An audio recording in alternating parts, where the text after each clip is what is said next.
नमस्कार, मैं हूं सुनील बॉबी और आप इस समय देख रहे हैं अपना खास कार्यक्रम बिहार समाचार, जहां बातें करते हैं बिहार की, खबरें होती है बिहार की खबरों के साथ साथ देश दुनिया में क्या कुछ चल रहा है, तमाम खबरों से आपको कराते हैं अपडेट। बिहार में शिक्षा रोजगार का क्या है हाल और गांव पंचायत में बिहार के गांव की सरकार का क्या है हाल। वार्ड सदस्य आखिर नाराज क्यों हैं और सरपंच साहब आंदोलन के मूड में क्यों हैं, तमाम खबरों से आपको हम कराएंगे अपडेट। आपको बता दें कि पूरे दुनिया में पृथ्वी पर 8 अरबे बच्चे का जन्म हुआ। 8 अरबे बच्चे का जन्म हुआ। भारत की जनसंख्या दुनिया में सबसे तेजी से बढ़ रही है। आपको बता दें कि चीन की जनसंख्या से भारत की जनसंख्या कुछ ही कम है।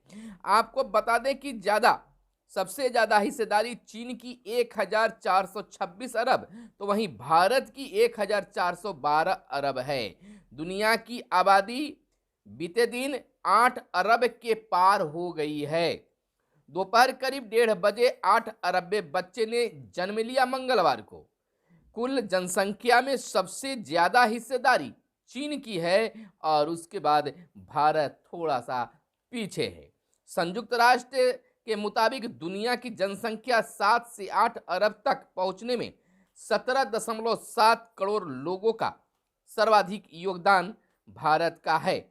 दूसरे नंबर पर चीन है जिसमें 7.3 करोड़ लोग जोड़े हैं।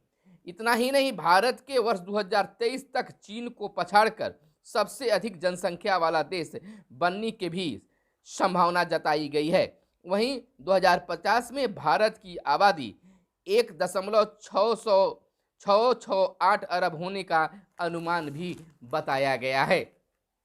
अब बात कर लेते हैं गांव की सरकार को लेकर। तो गांव की सरकार का वार्ड सदस्य बिल्कुल पंचायती राज मंत्री मुरारी प्रसाद गौतम से नाराज हो गए हैं और इतना नाराज हो गए हैं कि सरकार से उनके खिलाफ उनकी इस्तीफा की मांग करने लगे हैं और कांग्रेस पर भी गुस्साए हुए हैं, क्योंकि कांग्रेस के कोटे से ही मुरारी प्रसाद गौतम मंत्री बने हुए हैं, पंचायती राज मंत्री बने हुए हैं।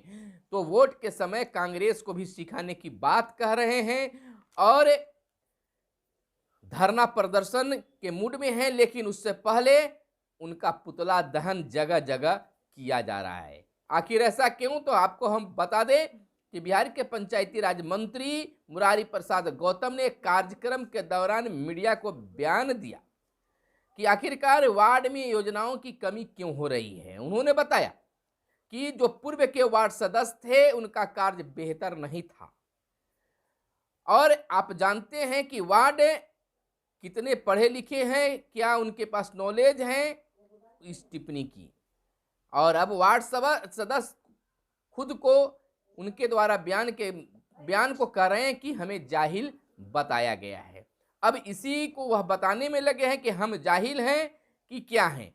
तो आखिरकार योजनाओं में कटौती करना उचित बात नहीं है। वहीं अब बता दें कि आज बिहार के मुख्यमंत्री नीतीश कुमार ने पुलिस विभाग में भारी संख्या में नियुक्ति पत्र बांटी। बेटियां वर्दी धारण कर पहुंची थी, तो तेजस्वी यादव भी वहां मौजूद थे। तेजस्वी यादव ने कहा कि जब से महागठबंधन के साथ सरकार बनी है, नियुक्ति पत्र बांटने का सिलसिला लगातार जारी है और यह सिलसिला लगातार बना रहेगा। वहीं बिहार के मुख्यमंत्री नीतीश कुमार ने कहा कि यह सिलसिला बना रहेगा, लेकिन अगर केंद्र सरकार बिहार को विशेष राज्य का दर्जा दे देती तो निश्चित तौर पर बिहार और आगे बढ़ता। उन्होंने तमाम पुराने चीजों से लोगों को रूबरू कराया कि बिहार की स्थिति क्या थी और वर्तमान क्या है। इधर फैसला, बिहार में जाति आधारित जनगणना की समय सीमा मई तक बढ़ा दी गई है। कैबिनेट की बैठक में यह फैसला है। जाति आधारित गणना की रिपोर्ट 2023 में मई तक आएगी। गणना पूरा करने का कार्य पहले फरवरी 2023 तक पूरा करना था, जिसकी समय सीमा 3 महीने और बढ़ा दी गई है। इस अवधि विस्तार पर बीते दिन राज्य कैबिनेट में मंजूरी दी गई है। सीएम नीतीश कुमार की अध्यक्षता में हुई बैठक में 13 प्रस्तावों पर भी सहमति बनी है। 13 प्रस्तावों पर सीएम की अध्यक्षता में बैठक पे हुई और सहमति भी बनी। इंटर मैट्रिक की परीक्षाओं को देखते हुए यह निर्णय लिया गया है। पहले फरवरी 2023 तक ही पूरा होना था गणना का कार्य और 54 पदों के सृजन को मिली है स्वीकृति कैबिनेट से। और इधर हम आपको बता दें कि बिहार में इन दिनों नियुक्ति पत्र बांटने की सिलसिला जारी है और बिहार के 22 जिलों में लूट का पारा, ट्रेनों की रफ्तार धीमी हुई, सर्दी का सितम जारी है। लगातार 2 दिनों से ठंड का आभास होना शुरू हो गया है, ठंड बढ़ना शुरू हो गया है। और देहरादून हावड़ा कुंभा एक्सप्रेस 3.5 घंटे देरी से पहुंची पटना।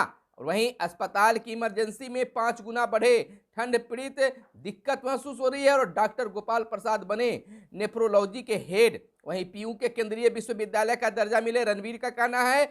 और स्टेनोग्राफर ग्रेड सी और डी की परीक्षा 17 और 18 को। पशुपति पारस ने निधन पर शोक जताया है और योजनाओं के लक्ष्य पर उपलब्धि की समीक्षा होगी। विकास मिशन के तहत मुख्यमंत्री ने क्रियान्वयन में तेजी लाने को जरूरत के मुताबिक नियुक्ति करने का निर्देश दिया है। वहीं विद्यालयों में बैगलेस शनिवार को लेकर लगातार पहल किए जा रहे हैं, जहां सरकार की ओर से खास निर्देश दिए गए हैं। वहीं शिक्षकों के द्वारा भी विद्यालयों को साज सज्जा संवारने की लगातार प्रयास किए जा रहे हैं। आपको बता दें सीबीएसई की बात, तो 10वीं और 12वीं में अब 2 बार होगा प्री बोर्ड, यानी कि केंद्रीय माध्यमिक शिक्षा बोर्ड सीबीएसई 10वीं और 12वीं वार्षिक परीक्षा 2023 के लिए स्कूलों में 2 बार प्री बोर्ड होगा। यानी कि आपको बता दें कि सभी स्कूलों को इस बाबत निर्देश भेज दिया गया है। पहला प्री बोर्ड दिसंबर में और दूसरा जनवरी में लिया जाएगा।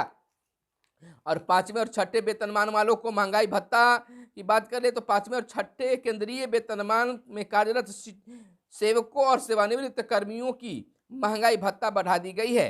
5वें केंद्रीय वेतनमान में वेतन और पेंशन प्राप्त कर रहे कर्मियों को 1 जुलाई 2022 के प्रभाव से 381 के स्थान पर 396% महंगाई भत्ता की स्वीकृति राज्य कैबिनेट ने दे दी है। इधर शहरों में पेयजल आपूर्ति, जल प्रबंधन व सीवरेज योजना मंजूर, कैबिनेट का फैसला है। केंद्र देगा 3,824 करोड़, राज्य सरकार इसका 50 से 75% अलग से खर्च करेगी। और नीमचक बथानी के प्राथमिक स्वास्थ्य केंद्र की चिकित्सक डॉक्टर मंजू कुमारी बर्खास्त। और इंटर के छात्रों को आकर्षित नहीं कर रहा है सिमतुल्ला। 11वें में तकरीबन 80% सीट पर नामांकन के लिए इसे रिक्ति के बराबर भी आवेदन नहीं मिल रहे हैं। और बिहार का हस्तशिल्प विश्वविद्यालय अंतर्राष्ट्रीय व्यापार मेले में बिहार पवेलियन का हुआ उद्घाटन। और बीआईपी और एआईएमआईएम ने कुढ़नी में उतार दिए हैं अपना प्रत्याशी। और विधायक आवासों में स्मार्ट मीटर लगाने की समीक्षा की।